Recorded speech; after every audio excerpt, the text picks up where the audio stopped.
അവസാനത്തെ ഒരു കൃത്യം കൂടി വായിച്ച് നിർത്താണ്. അതിനു മുമ്പേ ഇങ്ങനെ ഒരു വേദിയിൽ അവസരം തന്നിട്ട് ഒരുപാട് സന്തോഷമുണ്ട്. സന്തോഷമായിട്ടാണ് ഇൻട്രൊഡ്യൂസ് ചെയ്തത്.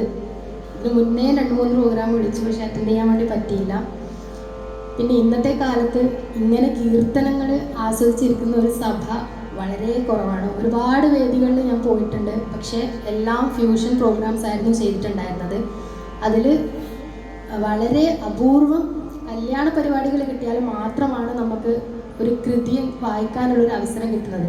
ഈവൻ നമ്മളൊരു മെലഡി സോങ് വായിച്ചാൽ പോലും ആൾക്കാർ ഫാസ്റ്റ് നമ്പർ എന്ന് പറഞ്ഞിട്ട് അങ്ങനെയാണ് ഇന്നത്തെ ഓഡിയൻസ്. അപ്പോൾ ഇത്രയും ക്ഷമയോടെ ഒരുപാട് മിസ്റ്റേക്സ് ഉണ്ടായിട്ടുണ്ട്, എനിക്ക് തന്നെ അറിയാം. കാരണം എനിക്ക് ക്ലാസിക്കൽ വീണയിൽ ഒരുപാട് ബേസിക്സ് ഒന്നും ഇല്ല. ഞാൻ ചെറുതിലിങ്ങനെ അമ്മയാണ് എൻ്റെ ഗുരു, വീട്ടിൽ വീണയുണ്ട്, അപ്പോൾ ഇങ്ങനെ നോട്ട്സ് അറിയാം. അപ്പോൾ കലോത്സവത്തിന് ഇങ്ങനെ ഒരു കൃതി തട്ടിക്കൂട്ടി അങ്ങനെ വായിക്കും.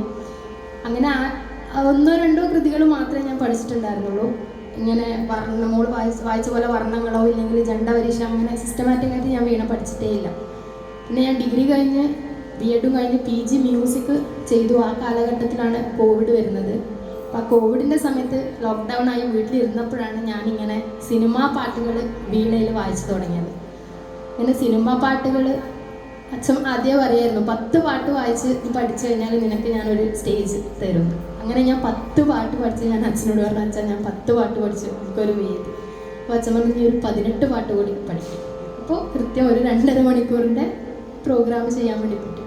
അപ്പോൾ അങ്ങനെ സിനിമാ പാട്ടുകളായിരുന്നു ഞാൻ ആദ്യം വീണയിൽ വായിച്ചു തുടങ്ങിയത്. അപ്പോൾ ഓരോ വ്യത്യസ്തമായിട്ടുള്ള രാഗങ്ങളിലെ സിനിമാ പാട്ട് വായിച്ച് ഒന്ന് കയ്യിൽ വന്നപ്പോൾ നമുക്ക് ഓട്ടോമാറ്റിക്കലി അതേ രാഗത്തിൽ വരുന്ന കൃതികൾ പഠിക്കാൻ വേണ്ടി കുറച്ചുകൂടി എളുപ്പമായി.